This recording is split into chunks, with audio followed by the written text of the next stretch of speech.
wajah bangunannya harus ada taman, harus ada pot bunga, harus ada pohon. Atap bangunan juga tidak boleh untuk mekanikal saja, tapi harus untuk kebun bunga, untuk garden dan pohon-pohon. Idealnya tidak terlihat. Yang terlihat adalah hutan, pohon, tapi ada kegiatan manusia, itu idealnya. Dan itu tugas berat saya.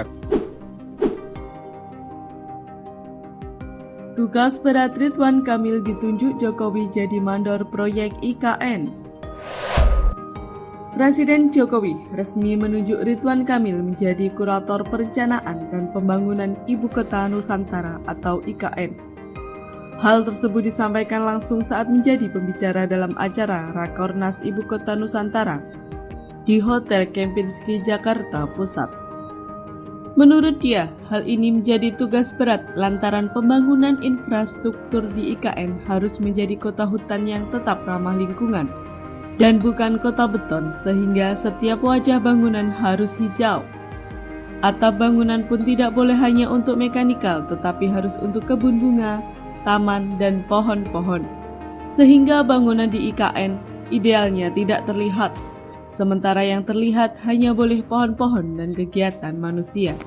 Ridwan Kamil juga menyatakan pembangunan Istana Kepresidenan di IKN akan sepenuhnya mengusung budaya Indonesia.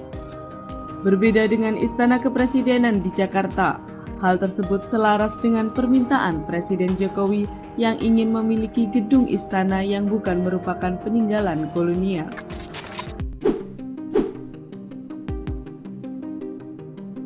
Blak-blakan Ridwan Kamil, IKN bukan ide Jokowi.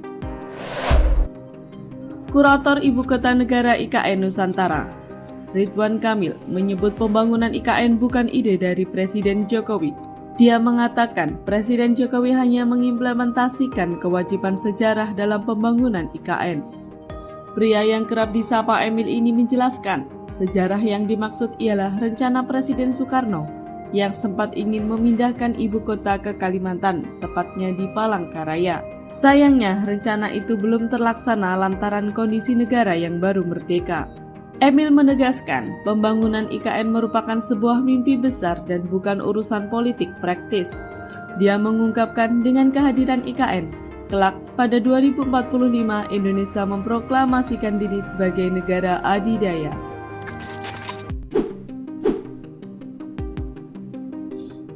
Gibran bantah Jokowi cawe-cawe di kabinet baru Prabowo. Cawapres nomor urut 2, Gibran Rakabuming Raka memastikan ayahnya, Presiden Jokowi tidak akan ikut campur dalam penyusunan kabinet Prabowo Subianto jika kelak resmi menjadi presiden. Gibran memastikan pengaturan posisi menteri hanya akan dilakukan oleh Prabowo. Gibran mengatakan pembicaraan mengenai jatah kursi menteri untuk partai koalisi hanya akan dibahas oleh dirinya dan Prabowo. Namun, dia mengakui sejauh ini belum ada pembicaraan yang berkaitan hal itu. Dia juga mengaku saat ini belum memberikan masukan kepada Prabowo tentang jatah menteri. Gibran sebelumnya juga memberikan tanggapannya terhadap pernyataan Ketua Umum Partai Golkar, Erlangga Hartarto, yang meminta porsi besar dalam kabinet yang akan dipimpin Prabowo Gibran. Dia menyebut hal itu akan dibicarakan bersama Prabowo.